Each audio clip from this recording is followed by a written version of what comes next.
сайфиддини низомиддин зода ва истиқоматкунандаи Сафеддара мебошад. ӯ чун ҳамдиҳагони худ аз хурдӣ ба варзиши лижаронии кӯҳӣ машғул аст ва имрӯз яке аз дастпарварон ва варзишгари таҷрибадори муассисаи давлатии мактаби махсуси кӯдакону наврасон оид ба намудҳои варзиши зимистона дониста мешавад. бо фароҳам омадани шароити боз ҳам хубтару беҳтар, акнун низомиддинро мебояд ки на танҳо ба мусобиқаҳои дохилӣ, балки барои бори аввал сафар намудан ба рақобатҳои байналмилалӣ низ омода бошад.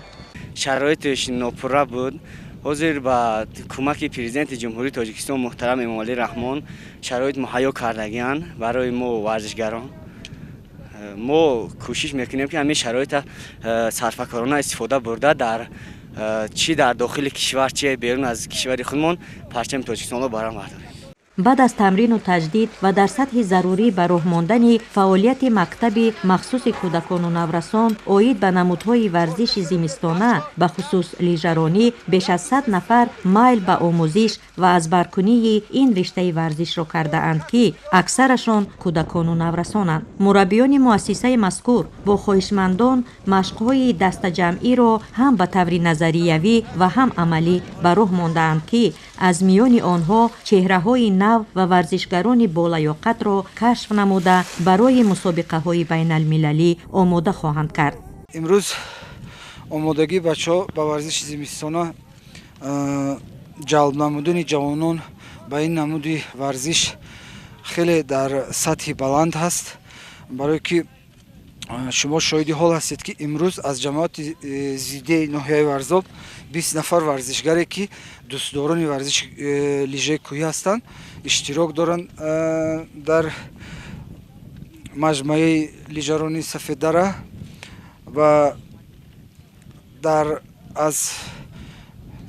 аз вилояти мухтори Кӯҳистони Бадахшон дар тамос ҳастанд.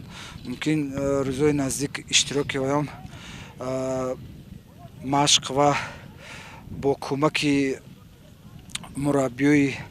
мураббиёи мактаби лижаронии мо яъне ки мумкин ки ваёрам омода кунем.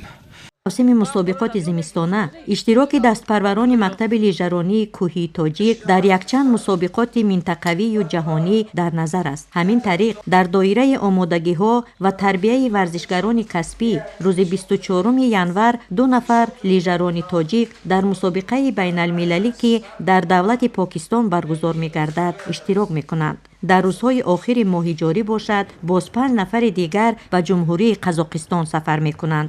инчунин 5 варзишгари дигар шарафи Тоҷикистонро дар яке аз бузургтарин мусобиқаи қитъавӣ бозиҳои осиёии зимистона ки дар шаҳри Саппорои ҷопон мегузарад ҳимоя хоҳад кард. албатта барои аксари лижаронони тоҷик ин аввалин сафарашон ба чунин мусобиқаҳои ҷаҳонӣ мебошад ки барои баланд бардоштани маҳорат ва таҷриба такони ҷиддие хоҳад бахшид.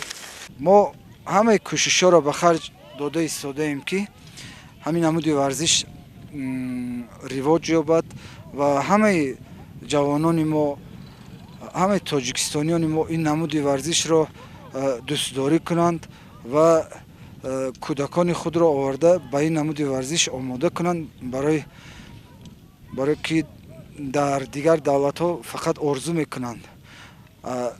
Тоҷикистони зебои моро бинед ки дар 3-4 минтақа қариб ки 12 моҳ лижаронӣ карда мешавад. мо тармаҳо дорем, дар тармаҳо машқҳо мегузаронем. ҳамин чемпионои Тоҷикистон ки мо ба Япония ба Саппоро мефиристонем ва ё аслан тобистони дароз дар тармаҳо машқ карданд. бо дастгирии асосгузори сулҳу ваҳдати миллӣ, пешвои миллат президенти ҷумҳурии Тоҷикистон Эмомалӣ Раҳмон, муассисаи давлатии мактаби махсуси кӯдакону наврасон оид ба намудҳои варзиши зимистона дар ҳудуди Сафеддара таъмиру азнавсозӣ гардида, дастпарварони мактаб бо таҷҳизоти махсуси варзишӣ, синфхонаҳои таълимӣ, ошхона ва ҷои хоб пурра таъмин карда шудаанд ки ин омил имкон медиҳад то варзишгарон дар муассисаи мазкур ба таври ҳамешагӣ ба лижаронӣ машғул шаванд.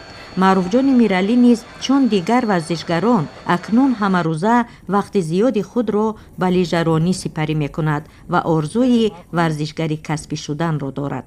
4 سال شد در این مکتب لیژرانی مشق و تمرین میکنم. میخواهم که در آینده در مسابقه های بین المللی اشتراک کرده و پرچم جمهوری تاجیکستان را بلند بردارم. با فراهم ساختن شرایط‌های مخصوص مشق در تمرینگاه موضعی سفید دره، اکنون اکثر ورزشگران میل خواهش بیشتر به لیژرانی کوهی و امید به آینده درخشان را پیدا کردند.